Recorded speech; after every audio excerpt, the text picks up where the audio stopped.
Distinguished guests, graduands, your families and your friends, Bond University colleagues, ladies and gentlemen, welcome to this 7th ceremony for the conferring of degrees in medicine at Bond University. It's my great pleasure now to introduce Bond University's Chancellor, Dr. Helen Nugent, AO.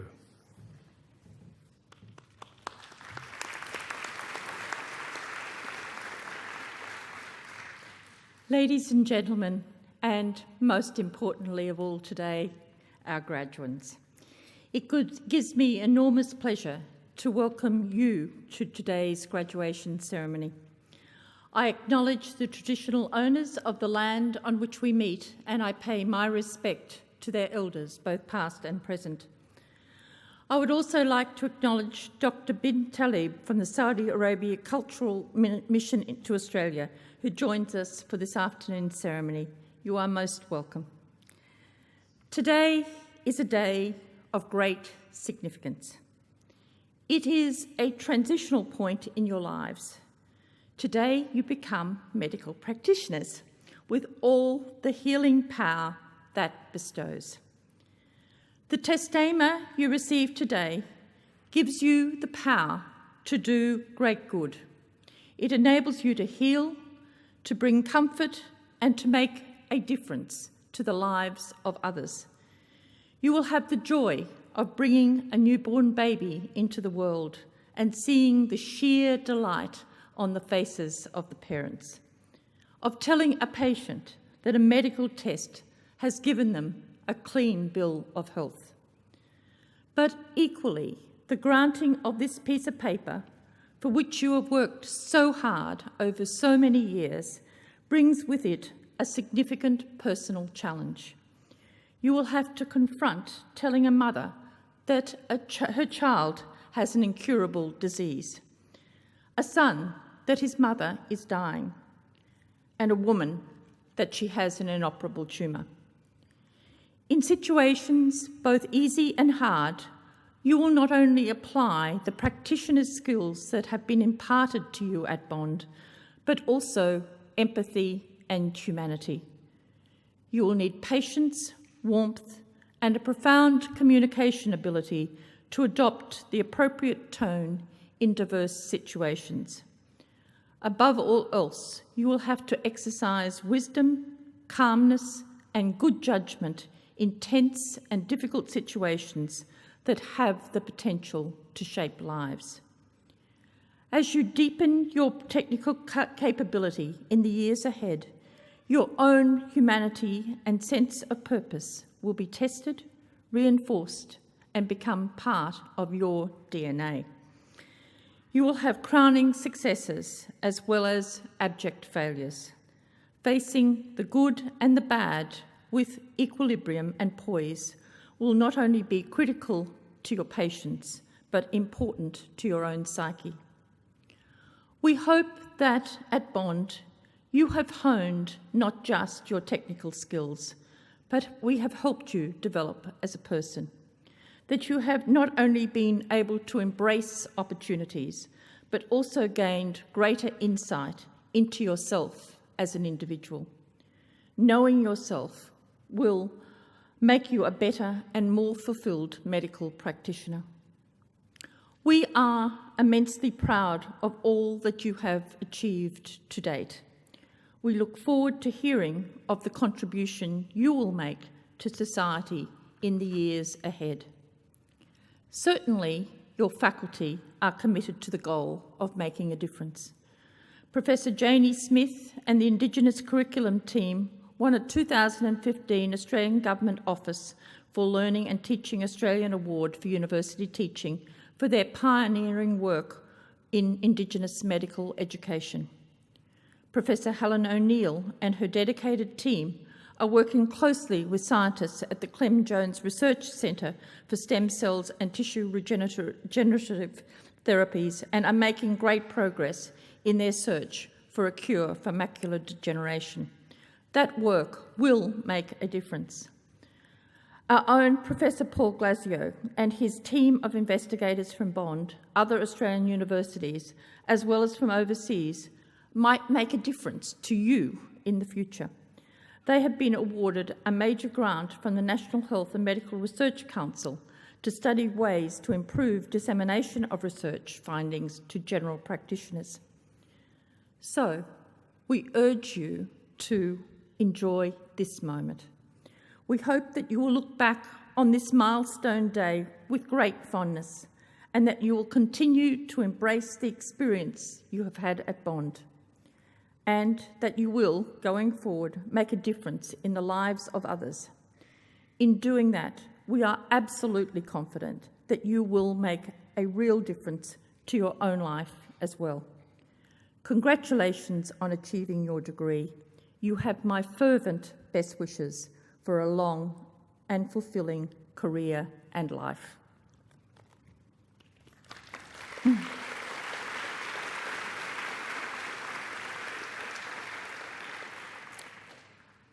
It is now my great pleasure to introduce this afternoon's guest speaker. The University is honoured that Ms Trish Hogan has agreed to address us this afternoon. Ms Hogan is someone who is making a difference. She is currently the Chief Executive Officer of Pindara Private Hospital, an acute 335-bed private hospital right here on the Gold Coast. Ms Hogan has been active in the health sector for over 40 years. Originally, Ms Hogan trained as a nurse, implementing the first operating room nursing course in Queensland at the Royal Brisbane Hospital.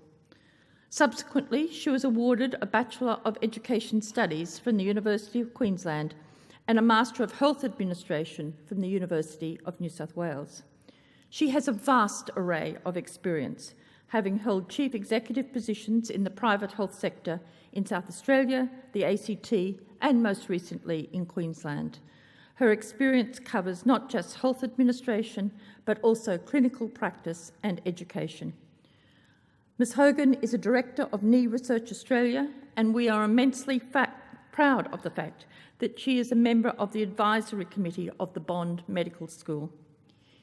In her very busy life, Ms Hogan finds time to give back to society in other ways. She is a director of her own consulting group, Medicine on the Edge, that operates international medical adventure conferences around the world. Ladies and gentlemen, please join me in welcoming Ms Trish Hogan.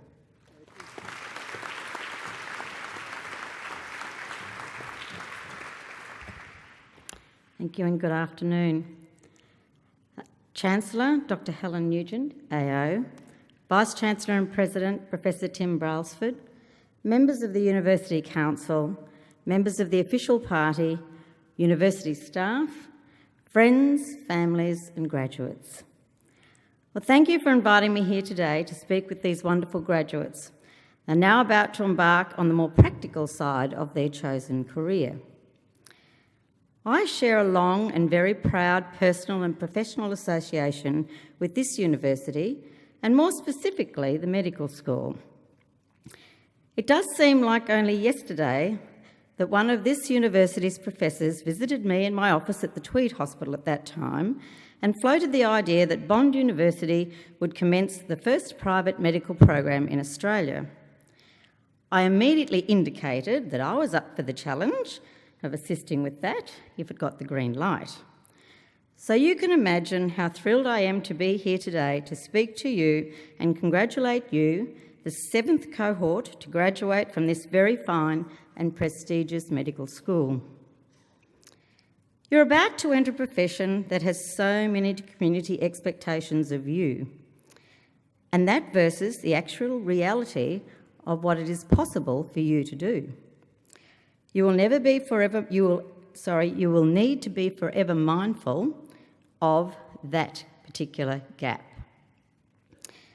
So you've been learning the basics of the medical practice for the past 4.5 years. Learning for you will not stop here. Some will say it's only just begun. I myself have been learning in the health arena for over 40 years, as you've just heard.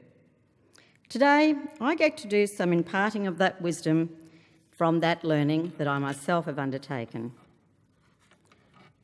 They've only given me a short amount of time, so I wanted to boil it down into something really concise.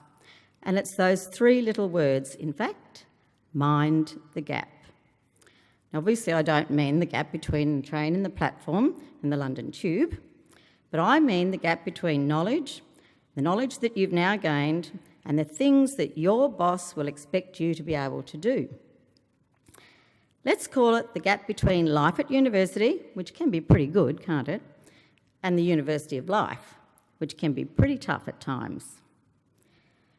You've received a great education here, there's no doubt about that.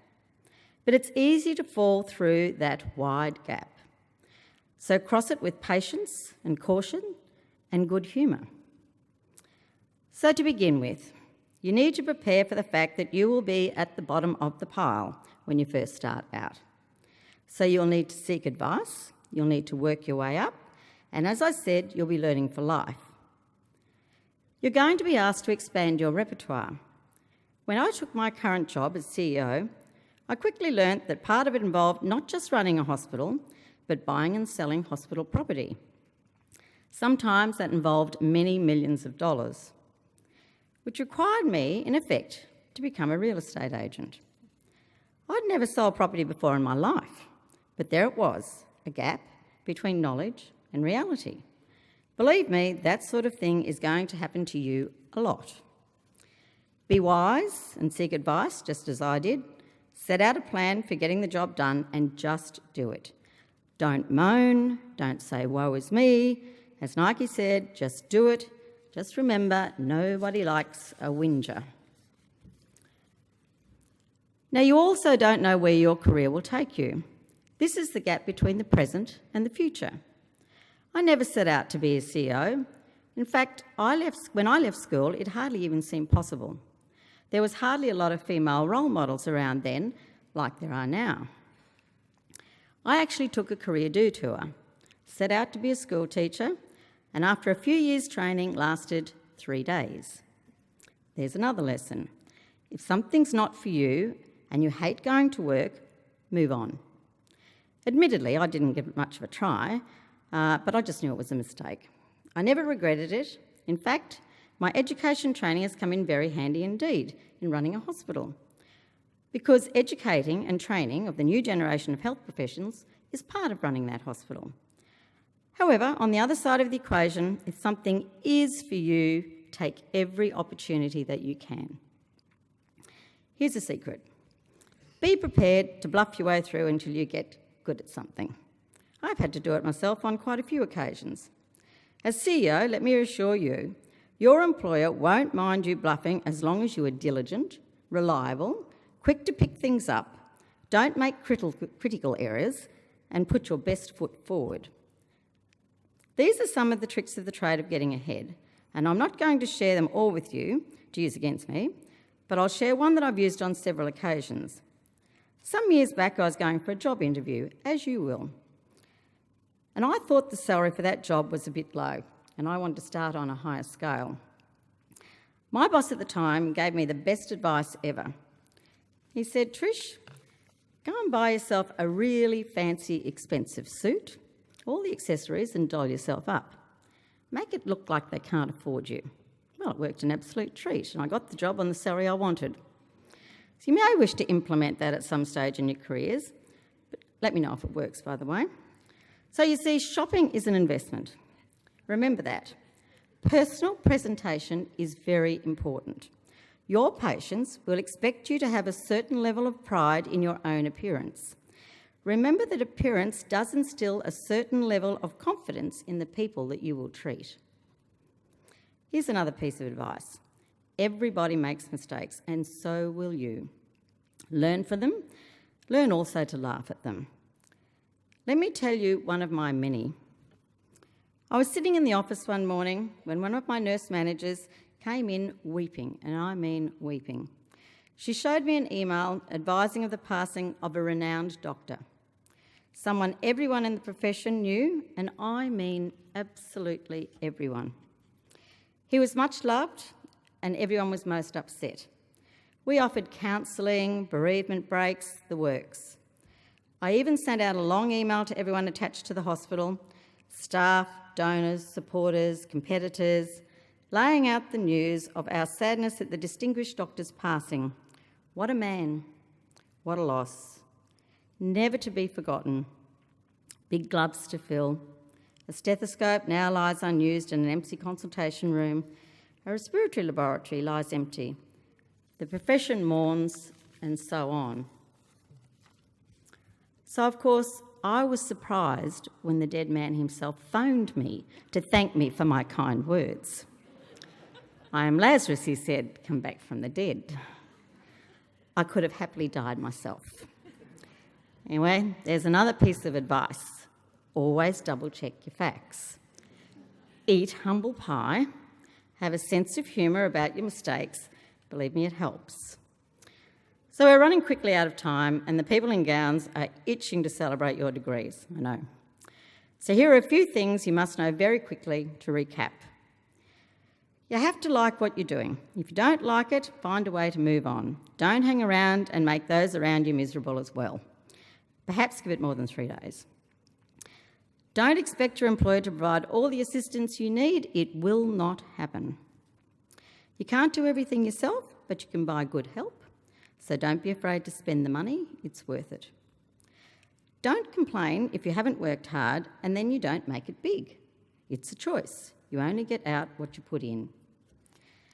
Do unto others as you would have them do unto you.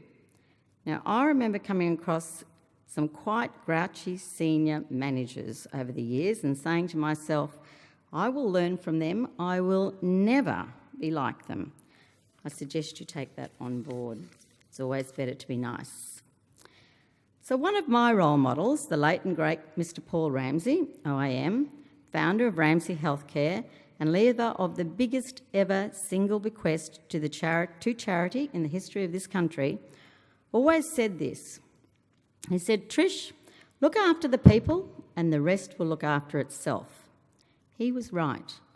Health is a people industry and that's why you will love it. So look after the people and look after each other.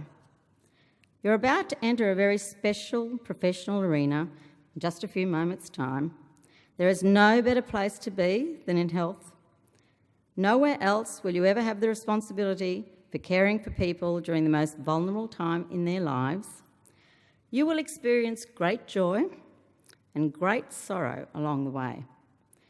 But if you're doing something because it's the right thing to do, rather than just because you can do it, you will never look for work. It will always look for you. I wish each of you the very brightest of careers. Make this great institution you are graduating from today proud of you. You are its future, you are our future, and your own future awaits just across the gap marked by the end of today's ceremony. Mind that gap, and I promise you a great future will be yours. Thank you.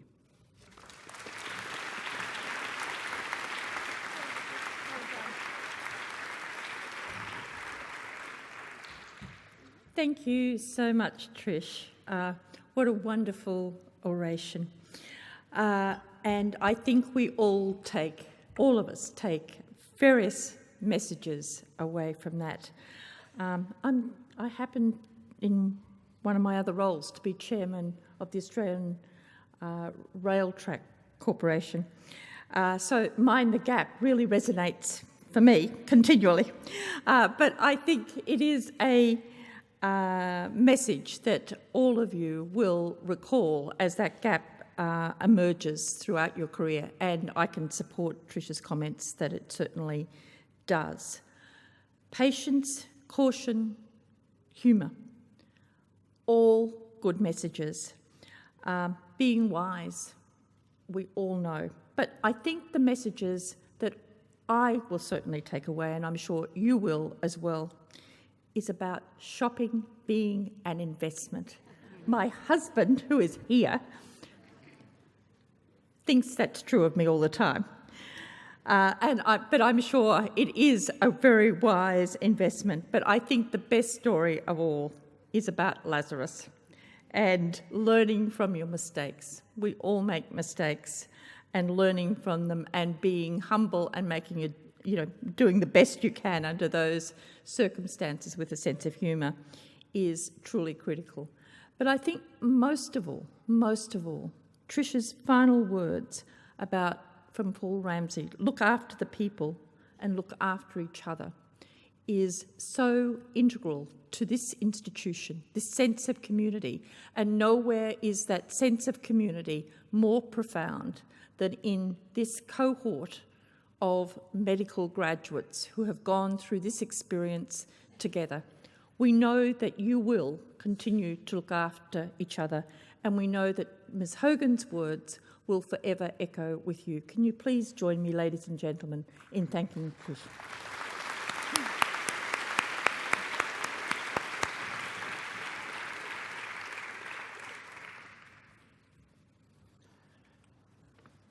Good afternoon, ladies and gentlemen, graduands. Will the candidates for degrees please stand?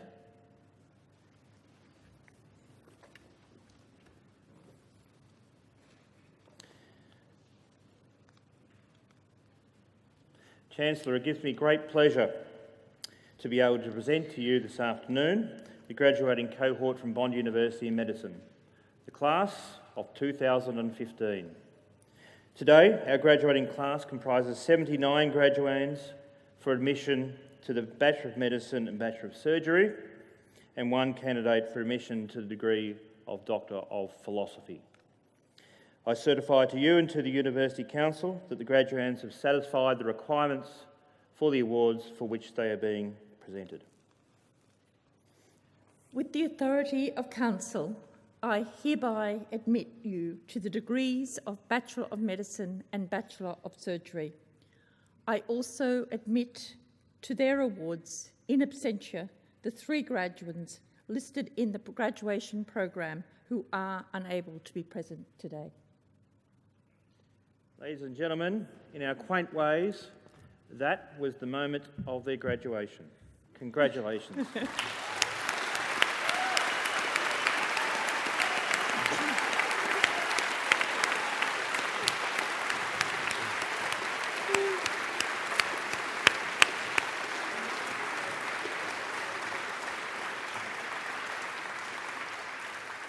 We will now move to the individual presentation of awards. Will the graduates please be seated?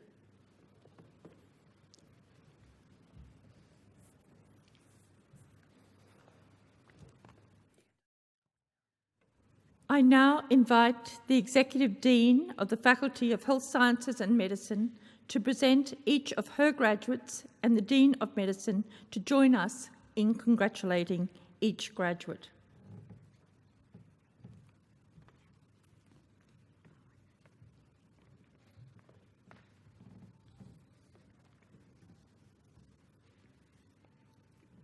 Chancellor, I present the following graduate for the degree of Doctor of Philosophy, Stephanie Elizabeth Farr.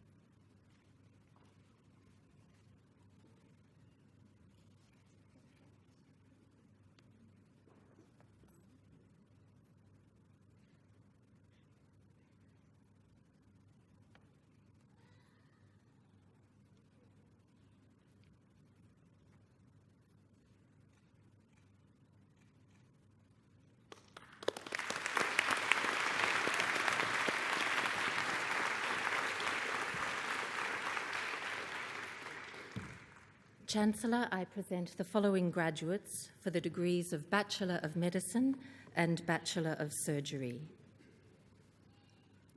Alina Agarwal.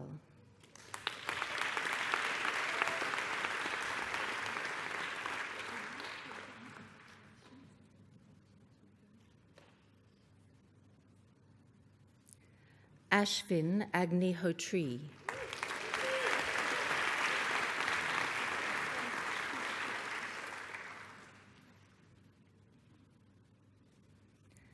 Faisal Abdurrahman Al-Zarani.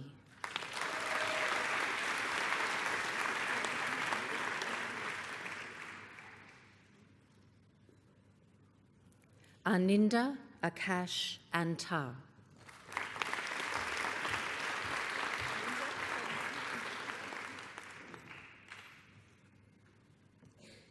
Alexander Baggett.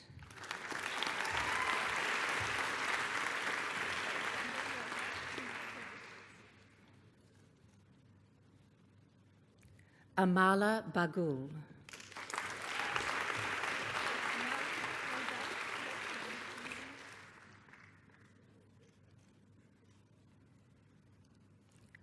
Humsa Balakanthan.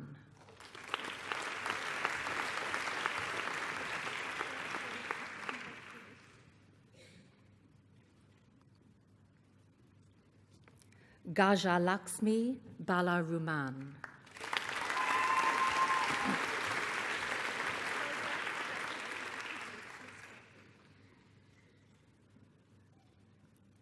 Nelson Chen.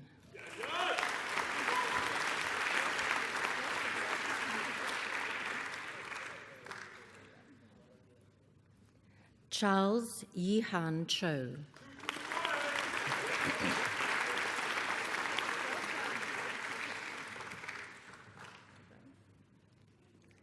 Clinton Marciano Gregory Colaco.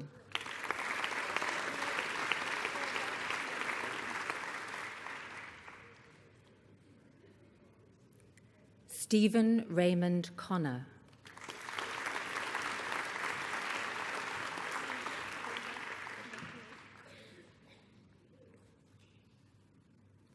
Samir Kumar Dave.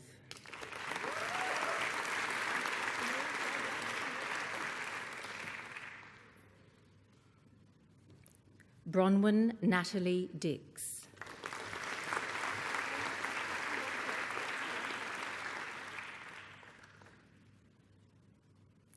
Thomas Charles English.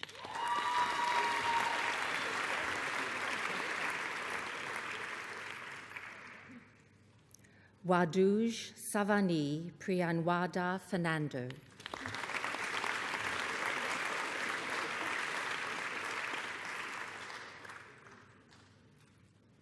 Salam Findakli.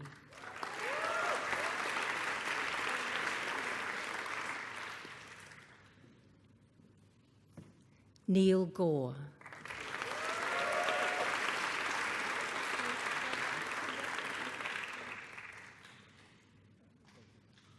Sophie Henala.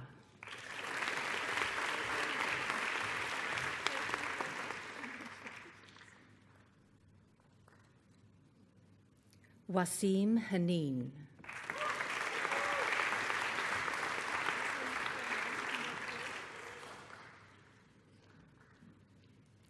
Paul Hayworth.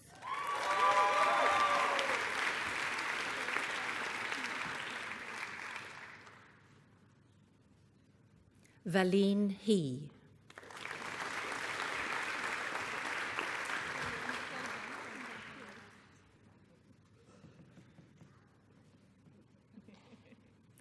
Georgie Lucas Katahanis.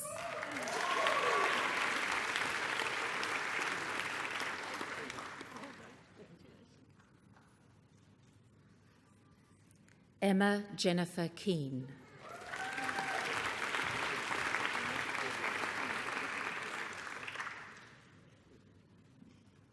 Moeb Kala.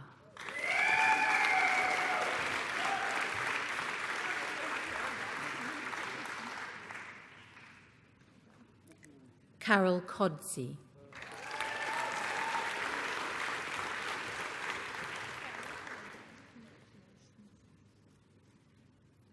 Matthew Codsey.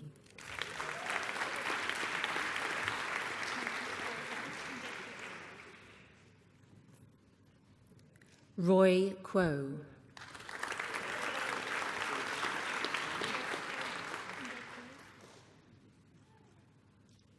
Jack Charles Lanyon.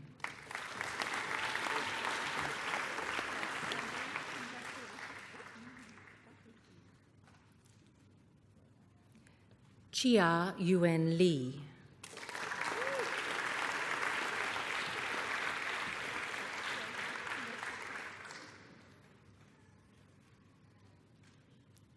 Yin Lin.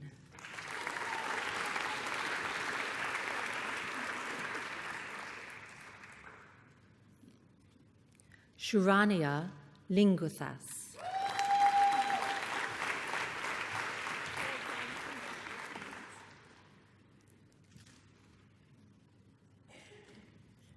Christopher Masindo.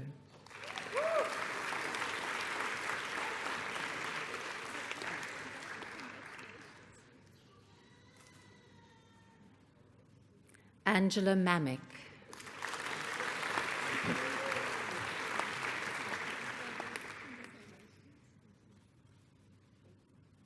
Lee Robin Mackenzie.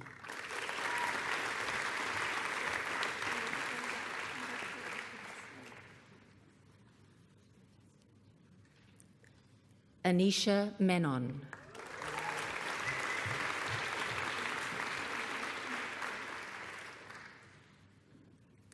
Eric Morrison.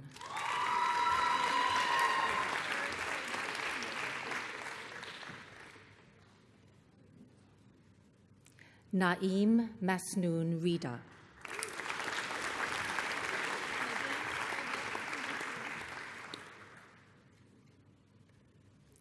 Angela Nalimeli.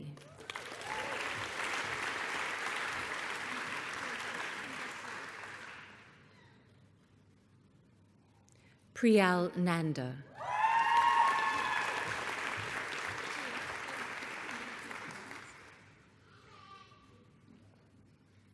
Paul Brian Ing Hung Shin.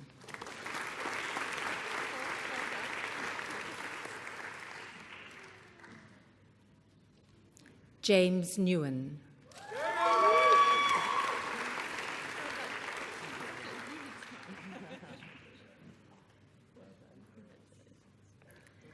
Damon Pasricha.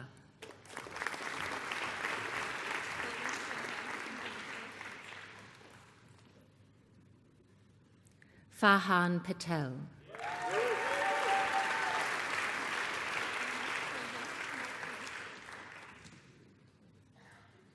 Katul Patel.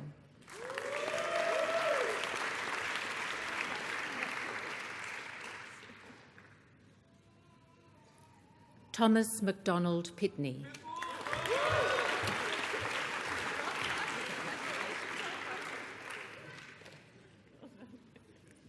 Melissa Prang.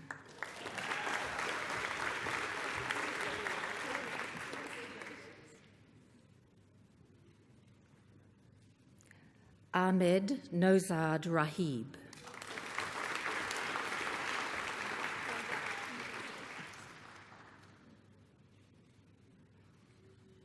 Prashanth Rajendra Kumar.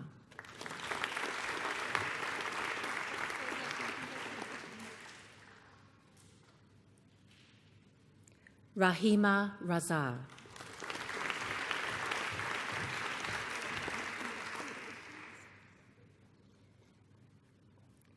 Andrew Thomas Robinson.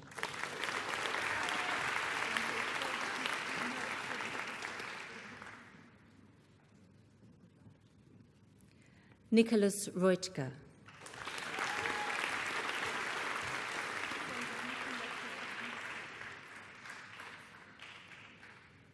Mandeep Kaur Sandhu.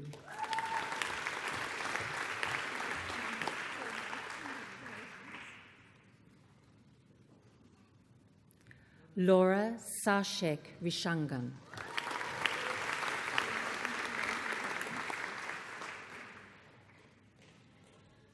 Samuel Peter Scaife.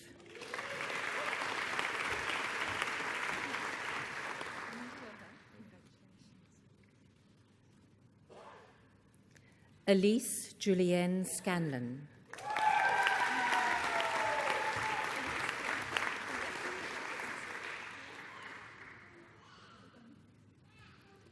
Priya Darshini Sikhar.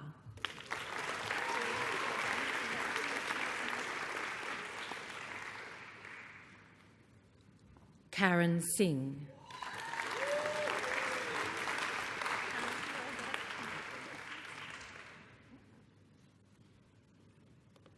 Johan Sai Siri Thrurun.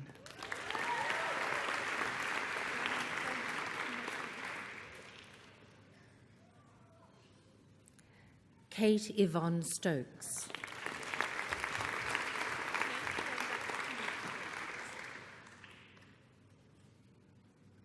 Jonathan Scott Stone.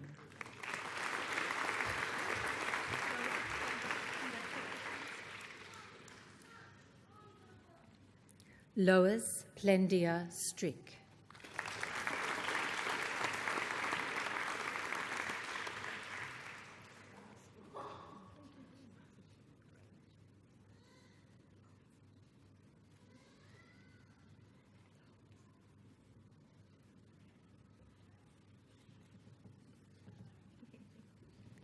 Sophie Sturrock.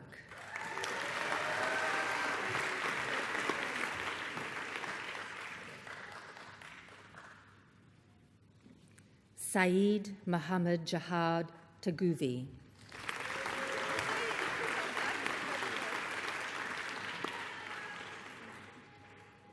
Matthew John Thompson.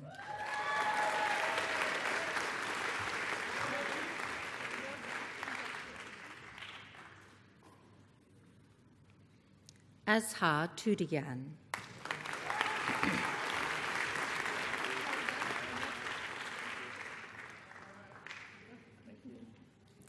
Ivan Bernadette Tran Nguyen.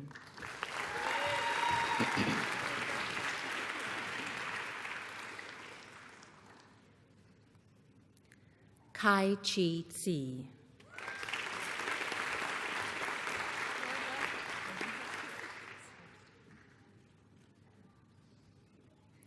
Daniel James Wild.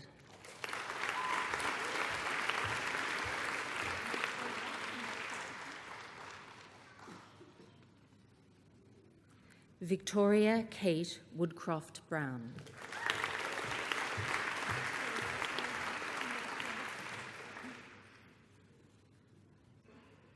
David Wu.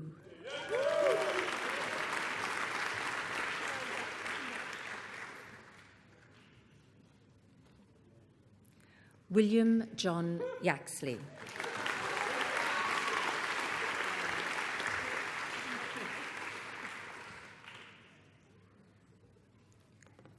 Nathan Yee.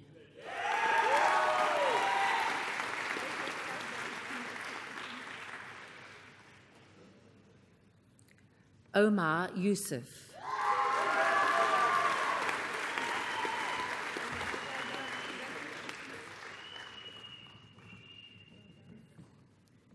Jia Sheng Yu.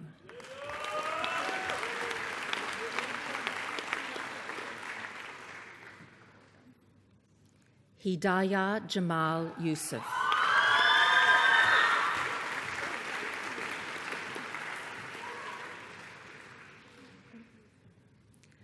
Chancellor Dr. Nicholas Ben Allen, who is the highest achieving graduate in this graduating cohort of medical students, is the University Gold Medalist in Medicine, Nicholas Bell Allen.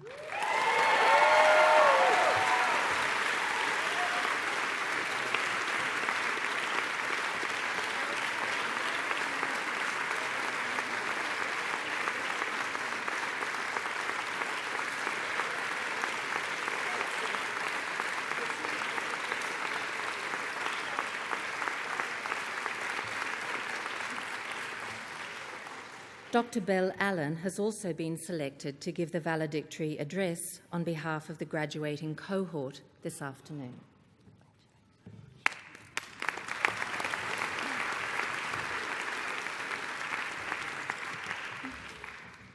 Thank you very much. Good afternoon, Chancellor, Vice-Chancellor, Pro-Vice-Chancellor, Executive Dean and Dean of Medicine, academics, special guests, parents and friends, and of course my graduating classmates. In the fear of sounding painfully cliche, we made it. And yes, you too, Georgie. It is my understanding that traditionally the honour of valedictorian is conferred to a well-rounded, travelled, light-hearted individual who then bequeath their experiences and life lessons upon their peers as they venture into the abyss of real life.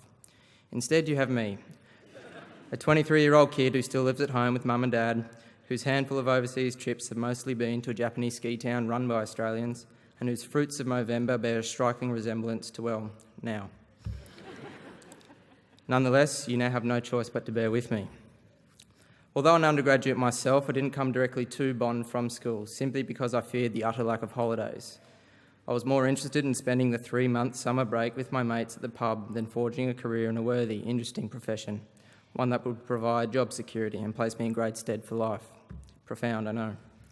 However, the novelty soon waned and logic prevailed, and in 2011 I was accepted into the Bond Uni medical program. Contrary to my expectations of an undergraduate cohort group at a private university, our year is quite the eclectic bunch, comprising lawyers, engineers, pharmacists, OTs, physios, a bloke with one arm who plays A-grade footy, and even a grandmother.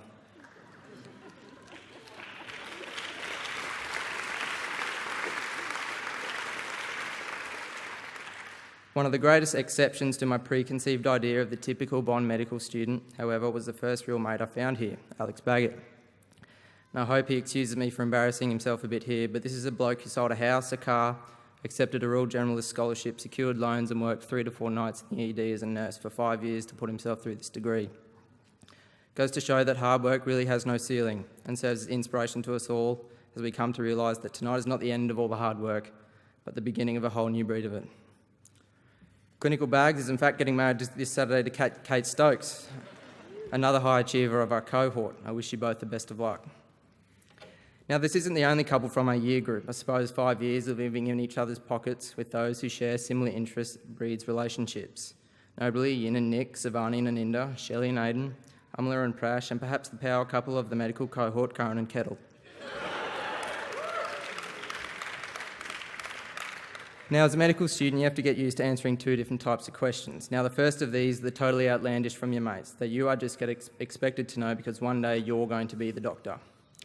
It comes as a shock to them that more time is spent learning about things like heart failure, inflammatory bowel disease and strokes than why their urine stinks when they eat asparagus, or why certain bedtime activities are made that much harder after you've had 12 beers on a Friday night. And these questions dead set start from the moment you've been accepted into medical school. We would have barely finished trying to appreciate the complexity of the Semester 2 Gary Hamlin lecture, yet I'm still expected to rule out lymphoma in someone who has a swollen lymph node. Now, the second of these questions is the kind that commonly comes from your grandmother or grandfather and their friends. So, love, what do you want to do when you finish? No, I don't want to be an orthopaedic surgeon, and no, I can't cure your arthritis. I'm sorry, Granny. While you still may not know the answer to that second question, I hope that you feel assured that tonight marks the first big step towards a career you are truly passionate about, as in today's market, passion is integral. As a cohort, we make up near 80 of over 3,500 medical graduates in Australia this year.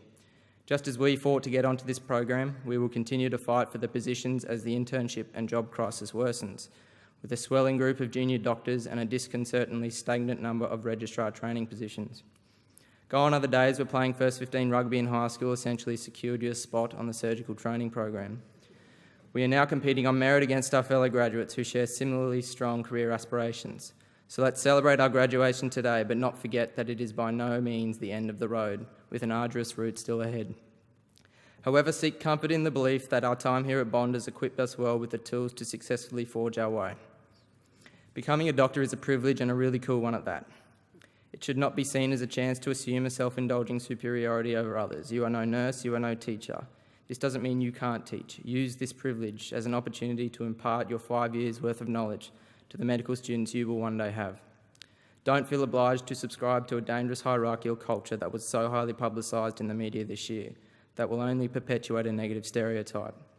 Remember how it feels to be that useless seventh wheel on the team doing a ward round, and respect those with less power than you. I would now like to thank Bond University as a whole, and especially the medical faculty and its academics, for bestowing this power upon us. Whether it be Dr. Kevin Ashton teaching an overtly keen group of students about cell biology, Dr. Alan Sterling's commitment to anatomy, or Doctors Victoria Brazel, Natasha Yates and Associate Professor Jane Smith's efforts as we transitioned into the hospitals and clinical environments. You and many more I haven't mentioned today have had a massive impact on all our lives in the last 5 years, and we thank you very much. Although I will miss the university lifestyle and the largely responsibility-free role, and perhaps even the odd day where you'll be able to sneak off a little bit early, and that's most days if you're Tomo, I will probably miss less the obligatory ritual sign-ons, and perhaps the 6:06 p.m. email from the faculty asking me to explain my absence from a lecture beginning 6 minutes prior. Thursday's trivia night with the Lakefront boys, I'm sorry. I'm sure I speak on behalf of the whole cohort in thanking all of our family and friends, and especially our parents. Thank you so much for the opportunity we have been afforded to come to this wonderful university, a unique opportunity and one that not every school finisher may be privileged enough to take up. We are all truly very lucky. And finally, to my classmates, congratulations. Finishing 5 years of full-time medicine is no mean feat, and we should all be incredibly proud. We now move up in the ranks from the absolute smallest fish in a huge pond to essentially the exact same size fish in the exact same size pond. However, now with the different prefix to our names and an opportunity to begin paying off our debts. On a personal note, I feel very honoured and humbled to be talking here today. The last words, if you will. I've been extremely fortunate to have had the unwavering support, both financial and emotionally, from my parents, and standing in front of you now is a true testament to this. Medicine is a profession I'm truly passionate about and certainly one I'm excited to keep pursuing. And because all great speeches finish with a quote, in the words of William Osler, traditionally known as the father of modern medicine, we are here to add what we can to life, not get what we can from it. So work hard, teach, and best of luck in your intern year.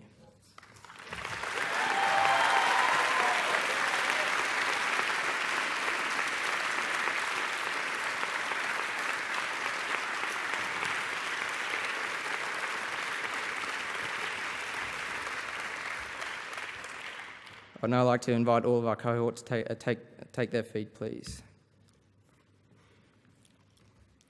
Please turn to page 9, I think it is, in our handbook there.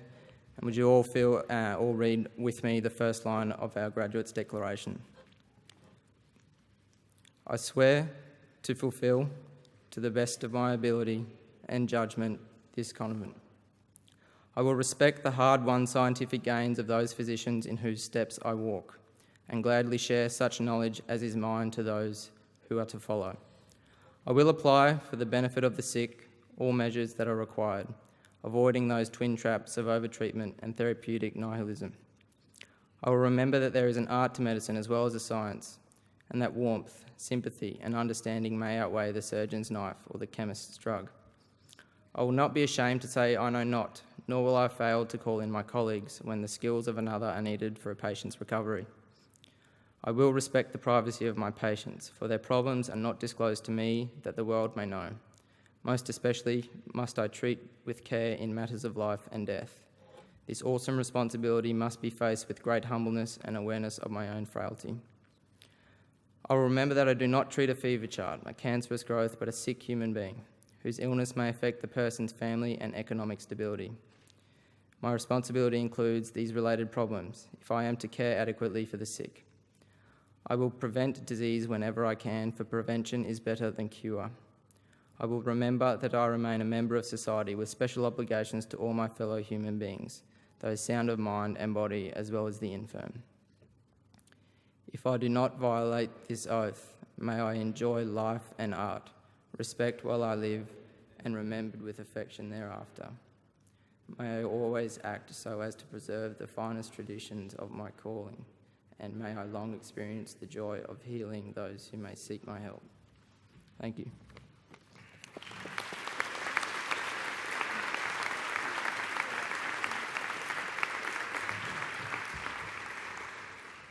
Well, thank you, Nicholas, for that inspiring speech. Thank you for giving us an insight into what it is like to be a medical student in such a special cohort at Bond University, to get a feeling for the hard work, for the passion, for the diversity of friendships of various kinds that have been made. Thank you also for giving us your views on what it will take to succeed in the future. Nicholas is very modest. He, as we know, won the University Gold Medal, but he was also placed on the Dean's list for academic excellence twice and the Vice-Chancellor's list 3 times, but that's not all. He was actively involved in almost every part of the student experience at Bond, on the sports field, playing both rugby and AFL. He also embraced the Bond ethos of giving back through volunteering to help out at the Bond holiday camp for disabled children, held every December over 2 years running. He volunteered with the remote Australian Health Corps for Aboriginal health in Utopia in Northern Territory. He undertook an elective in the Solomon Islands, where our medical students have a unique opportunity to participate in a transformative practical experience in a developing world community and to conduct practical fieldwork evaluative research projects. In other words, this is a very, very special Bondie. Nicholas, congratulations, well done, and thank you for your valedictorian address.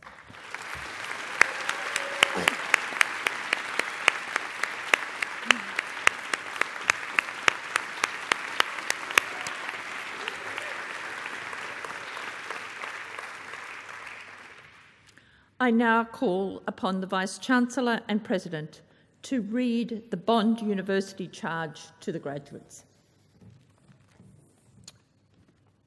Will the graduates please stand?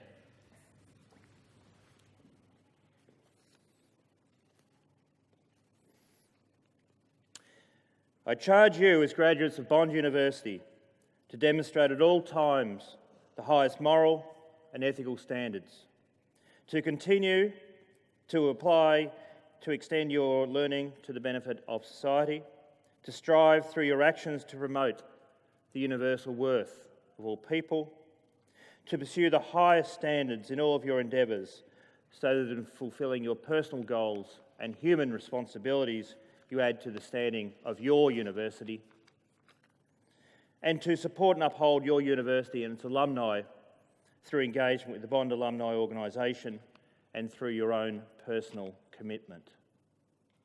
To the class of 2015, do you accept that charge? That's pretty poor. Let me have a second take of that, all right? Cut and roll the video again. To the class of 2015, do you accept that charge? Yes. Thank you. You may now be seated.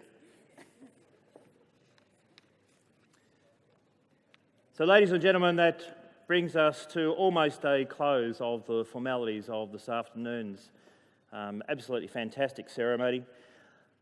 This university conducts 7 ceremonies a year for our various faculties and our cohorts, and I think the medicine ceremony is always a bit of a favourite, not because it's the last one of the year that we do, but I think it's the one where we clearly really understand the strength of the cohort and the commitment of our students. You've been here for at least 5 years, in some cases considerably longer than that. Some of you would have come through preparatory program in biomed here. At least one of you has studied a full doctorate here.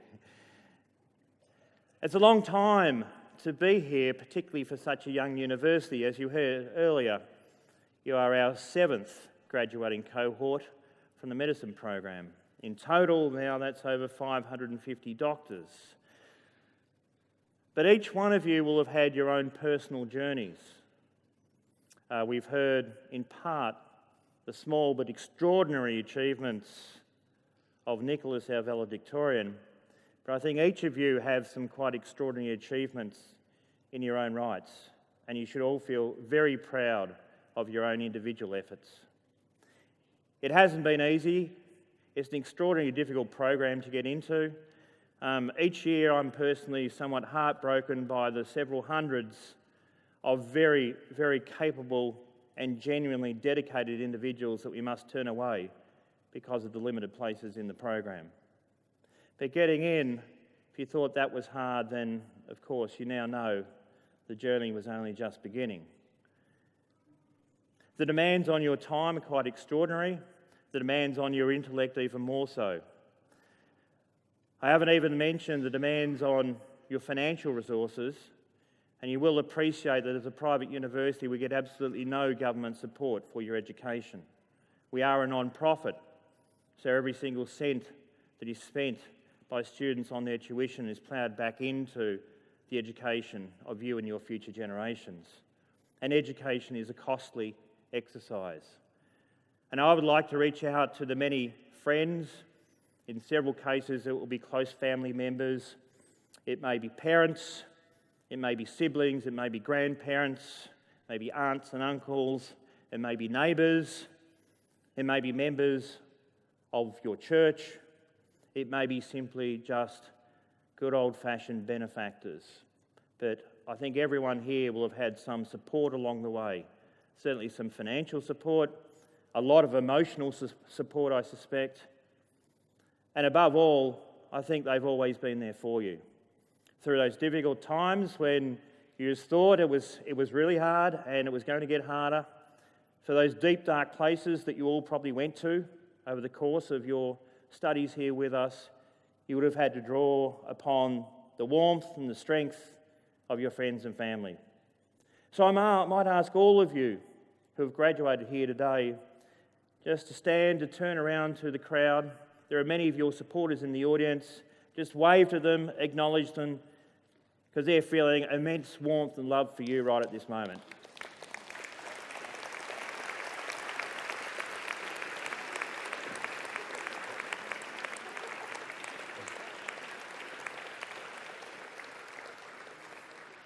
So in a moment, please be seated. In a moment, you'll be greeted by open arms, lots of pats on the back, lots of shaking of hands, lots of kisses, lots of hoo-haing perhaps, and behave yourselves tonight, please.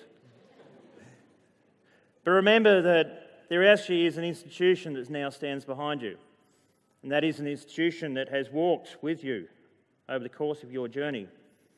And that institution is not the magnificence of the surrounds in which we find ourselves.